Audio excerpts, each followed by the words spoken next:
পবিত্র জুমার দিনে এই চারটি আমল করতে ভুলবেন না। এই চারটি আমল যদি কোনো বান্দা পবিত্র জুমার দিনে পালন করে তাহলে ওই বান্দার পূর্ববর্তী সকল গুনাহ মাফ হয়ে যাবে এবং জান্নাতের দিকে অগ্রসর হয়ে যাবে। প্রিয় নবী হযরত মুহাম্মদ সাল্লাল্লাহু আলাইহি ওয়াসাল্লাম নিজেও এই আমলগুলো পবিত্র জুমার দিনে পালন করতেন, আর তিনি তার সকল উম্মতদের পবিত্র জুমার দিনে এই চারটি আমল করতে বলে গিয়েছেন। হযরত আলী রাদিয়াল্লাহু তাআলা আনহু থেকে বর্ণিত, প্রিয় নবী সাল্লাল্লাহু আলাইহি ওয়াসাল্লাম বলেছেন, যে ব্যক্তি এই চারটি আমল পবিত্র জুমার দিনে করবে না সে হাসরের ময়দানে আমার শাফায়াত থেকে বঞ্চিত হবে। প্রিয় দর্শক, হাসরের ময়দানে প্রিয় নবীর শাফায়াত এবং জাহান্নাম থেকে বাঁচতে হলে এই চারটি আমল পবিত্র জুমার দিনে করতে হবে। আমাদের সমাজের মধ্যে এমন অনেক লোক আছে যারা এই চারটি আমল সম্পর্কে জানে না, অথবা এই চারটি আমল সম্পর্কে জানে কিন্তু এই আমলের ফজিলত সম্পর্কে জানে না, যার ফলে তারা এই আমলগুলো থেকে বিরত থাকে। তাই আজকের এই ভিডিওটি এড়িয়ে যাবেন না। আমরা আপনাদেরকে জানাতে চলেছি সেই চারটি আমল সম্পর্কে যেগুলো পবিত্র জুমার দিনে পালন করলে হাসরের ময়দানে প্রিয় নবীর শাফায়াত পাওয়া যাবে। আর ভিডিওটি শেয়ার করে দিতে ভুলবেন না, কারণ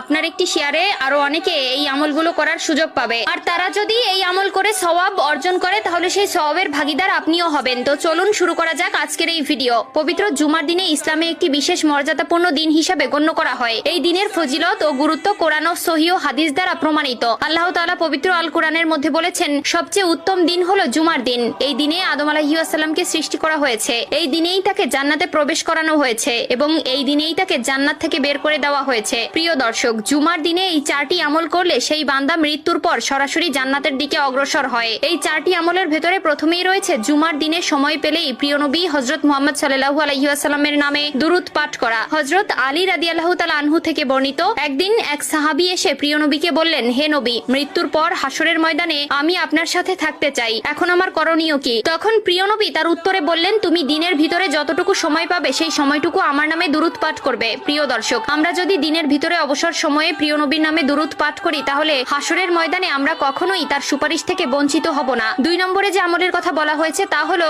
জুমার দিনে ফজরের নামাজ জামায়াতে আদায় করা। কোনো বান্দা যদি জুমার দিনের ফজরের নামাজ জামায়াতে আদায় করে তাহলে ওই বান্দার জন্য পুরো দিন 100 ফেরেশতা আল্লাহর কাছে সুপারিশ করতে থাকবে। 3 নম্বরে যে আমলের কথা বলা হয়েছে তা হলো জুমার দিনের প্রত্যেক ফরজ নামাজ শেষে মোনাজাতে চোখের পানি ফেলে আল্লাহর কাছে ইস্তেগফার করা। প্রিয় নবী বলেছেন, যে ব্যক্তি মোনাজাতে চোখের পানি ফেলে আল্লাহর কাছে ইস্তেগফার করবে আল্লাহ তাআলা ওই বান্দার পূর্ববর্তী সকল গুনাহ মাফ করে দিবেন। সর্বশেষ এবং 4 নম্বর যে আমলের কথা বলা হয়েছে সেটি হচ্ছে জুমার নামাজে যত দ্রুত সম্ভব মসজিদে গিয়ে উপস্থিত হওয়া এবং প্রথম